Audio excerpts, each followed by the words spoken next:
So far in my ongoing analysis of the not-so-subtle darker themes in Paper Mario: The Thousand Year Door, I've focused entirely on Mario's adventure, and the stories of the storied party members he's recruited since his wind-up ship sailed into Rogueport Harbor. But I think we're due for an interlude, to see how the person he's been trying to save is faring in captivity at the hands of a villain other than His Highness, the knavish and klutzy King of Koopas. Like the N64 original, Peach is being held against her will in space, and finds a friend in her isolating situation to help in contacting Mario.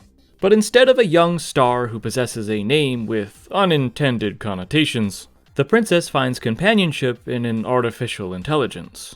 It is now time for a tech talk about the Mario world's best computer, TEC-XX, the main machine on the moon with a mind of its own, definitely inspired by HAL 9000 from 2001: A Space Odyssey, a Super Mario Odyssey.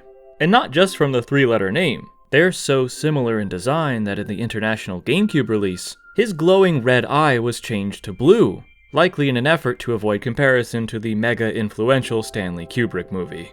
A major second-party developer for Nintendo is HAL Laboratory, but maybe that's okay because their mascot isn't a copied and pasted computer.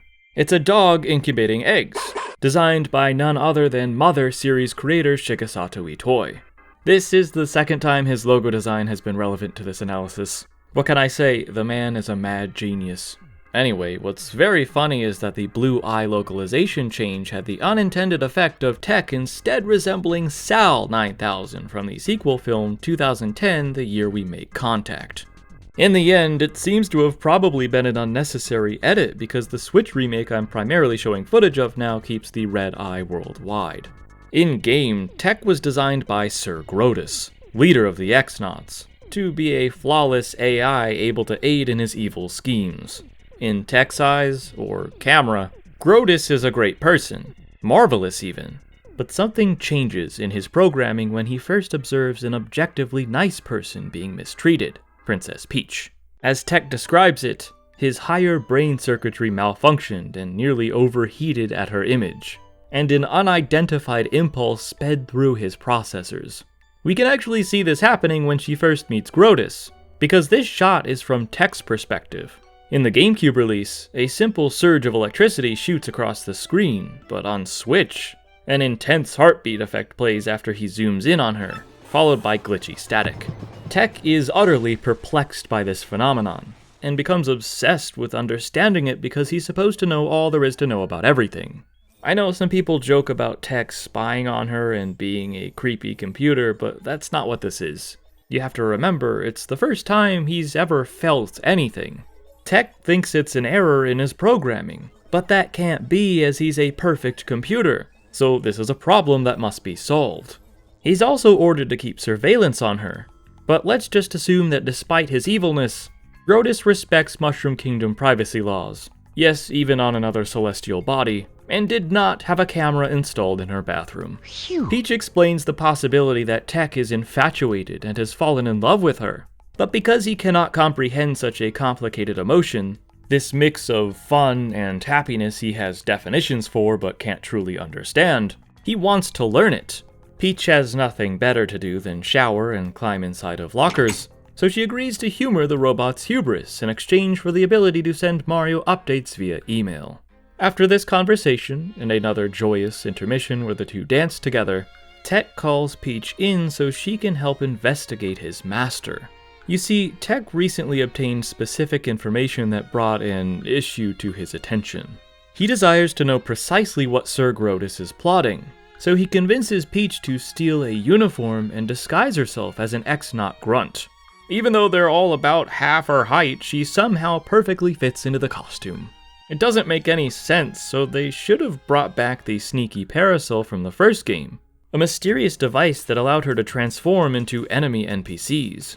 The question Tech wants her to ask is what Grodus is planning on doing with the princess, but she doesn't get even a hint of an answer. She instead learns about his vague plan for world domination, which, by extension, makes her upset at Tech for assisting this war criminal. Princess Peach, allow me to ask you something. Do you like the world you live in? There are many problems in the world, many sorrows. Do you like such a world? This objective criticism of our way of life from the mind of an unfeeling machine trying to calculate the logic of appreciating a flawed world hits pretty hard. Peach being Peach, of course, offers an optimistic answer, but isn't so naive that she disagrees with his points. Nobody likes everything about the world, but I love the good parts. Now, this is why I enjoy her character from the Mario RPGs much more than the mainline games. She isn't sickeningly sweet despite getting kidnapped every second Wednesday of the month. Her response is dignified and just what I'd expect from a princess who never fails to look on the bright side, but who also admits that not everything is always Super Mario Sunshine and Rainbow Roads. She isn't seemingly oblivious, but learned and reasonable. TEC sits with these new, developing feelings that conflict with his purely analytical way of reasoning. The supercomputer is beginning to harbor and follow a moral code of his own design, free from how Grodus programmed him to think.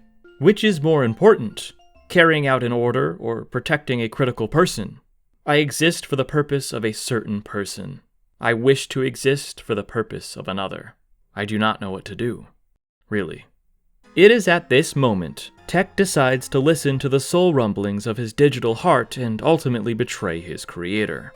To Peach's surprise, TEC insists on quizzing her, but it isn't for fun or to test her skills or anything like that. If she gets a question wrong, she's simply told to answer again until it's correct. On question number 3, Peach realizes what's really going on. TEC is indirectly giving her all the details to Grodus' master plan, sans one he's not yet aware of, concerning why Peach specifically is being held captive, in the form of a game. It's basically a type of mental gymnastics one does to morally get away with something via a loophole. He didn't outright tell Peach how to seal up the demon waiting behind the 1,000-year door. She guessed it in a multiple-choice quiz.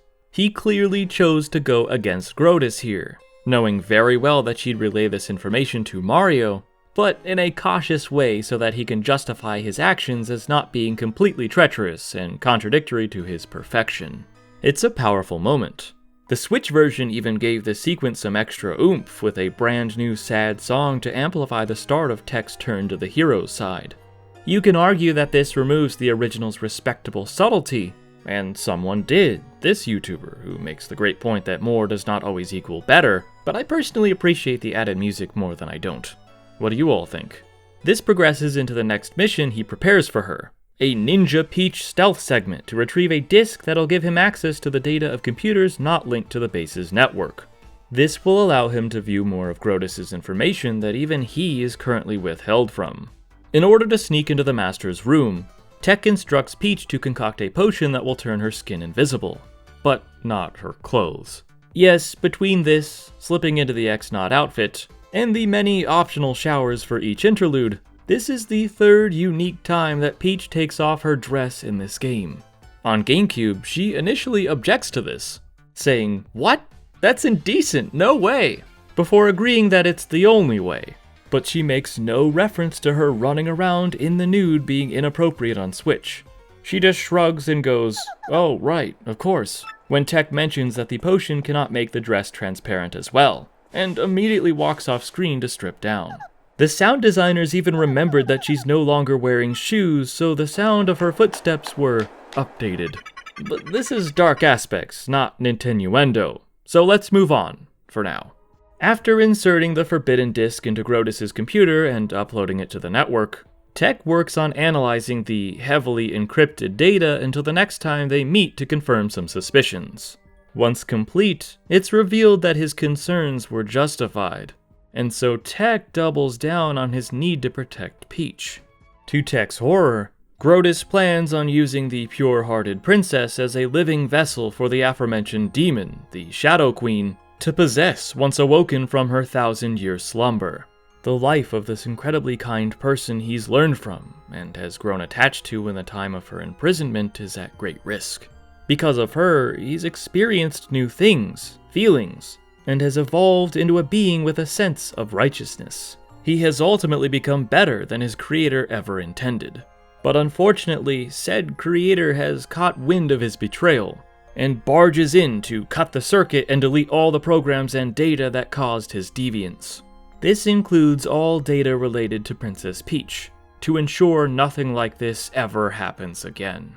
TEC, who once agreed that his condition is a malfunction, talks back to make it known that he is, in fact, normal. But Grodus doesn't want to hear it, and supposedly factory resets the machine by ordering his minions to push the red buttons at TEC's side simultaneously. While trying to declare his love for Peach, TEC seriously starts glitching out. His voice function ceases and his display becomes nothing but gray static before shutting down entirely. Following a deletion complete message, Grodus boasts that TEC is no longer with us. But it's a lie. Sure, TEC's main power unit was shut down, though he's still alive on backup battery. And while most of his data was erased, his willpower remains and he still knows who Peach and Mario are with cached memory. When Mario himself appears after storming the base and defeating the audience-abusing Magnus von Grapple 2.0, TEC, with the last of his power, activates a teleporter for Mario to leave with the final crystal star in hand. Well, that's good, considering the cannon he used to get here was kind of a one-way deal. There's another tragic goodbye scene as TEC explains he'll be ceasing all AI functions to make this happen, while a depressingly beautiful, melancholic version of Peach's theme music plays. He states he will cease to exist, like that song from EarthBound, as an artificial consciousness. We're shown a cutscene where Peach fades away in his mind, and he really shuts down, for real this time. Allegedly. Mario pays his respects by tipping his hat and hitting F on TEC's keyboard, and then the lights of the otherwise abandoned base dim red. The only room that's open is that of the one containing the teleporter leading back to Rogueport. Once Mario steps inside, a critical warning siren blares. Everything fades to black, then back in on a full shot of the moon. Peach, goodbye, are his final words, before the light of an enormous explosion fills the screen. The X-Naut base and TEC himself were blown to smithereens. Or so you'd think! Ladies and gentlemen, may I present to you what I think is the weakest part of an otherwise excellent story, the epilogue. I honestly love how it's presented. Mario's relaxing at home with his hapless brother like in the opening, but instead of receiving a physical letter from Peach, it's a digital one from Goombella on his, according to Luigi, newfangled mail gadget. She's writing to inform Mario on all of what's happened since he left. You know, how his ex-party members are doing, and the fate of certain individuals I thought were already pretty cut and dried, Shroom. There's a lot of hand-waving, with happy endings for characters who either don't deserve it, or who pretty explicitly died already. It wasn't unclear. Among them is the revelation that due to a miracle, our favorite calculator is still computing. Excuse me, princess, but how? TEC already had one fake-out death. Then an undisputable final death when he transported Mario to safety. We witnessed the X-Naut base blowing up, but you're telling me it doesn't matter and it's somehow all okay in the end because of a miracle? Yeah, it was probably the crystal stars that brought him back. Like my headcanon that the diamond star was the only reason Coop's dad was alive in Hooktail's belly for 10 years, unless he was surviving by snacking on other partially digested Koopas. But it really just feels like a plot excuse so that the player isn't locked out of the Moon Fortress collectibles. Oh, and how did Grodus survive 2 lightning strike attacks from the Shadow Queen? Did the crystal stars inexplicably save him too? You may be thinking, so what did you expect? It's a Mario game. And yes, this sort of non-committing is generally seen all over Paper Mario stories, but the Origami King did not shy away from killing off a main character. More than one, actually. And it still got an E for everyone rating. Don't get me wrong, I do think The Thousand Year Door has some of the best writing in the series, with its witty conversational dialogue, in-depth character arcs, and surprisingly complex chapter plots. But I still feel the weight of the sacrifices in the Origami King today because intelligent systems committed to them. Maybe TTYD is already filled with enough death as is, between Colorado's dad and the rest of the fallen Koopas, to Bobbery's wife, that they felt a need to ease up on the ending. I don't like how it was handled, but that doesn't change the fact that a first-time player has no way of knowing they aren't seeing an on-screen death. My mother is a big Paper Mario fan, playing this remake as her first experience with TTYD, and got stuck in the Palace of Shadow, so she has yet to finish the story and see this epilogue. As far as she's concerned, TEC is permanently gone. New players still feel these emotions and can sit with them for a long time. It just Mr. softens the blow later when they suddenly take it back and say, "Just kidding." But I hope you all enjoyed this look at Peach's perspective before the main story comes to a close. In the next and final episode of Dark Aspects of the Thousand-Year Door, we will finally be entering the forsaken Palace of Shadow to uncover ancient secrets that lurk within.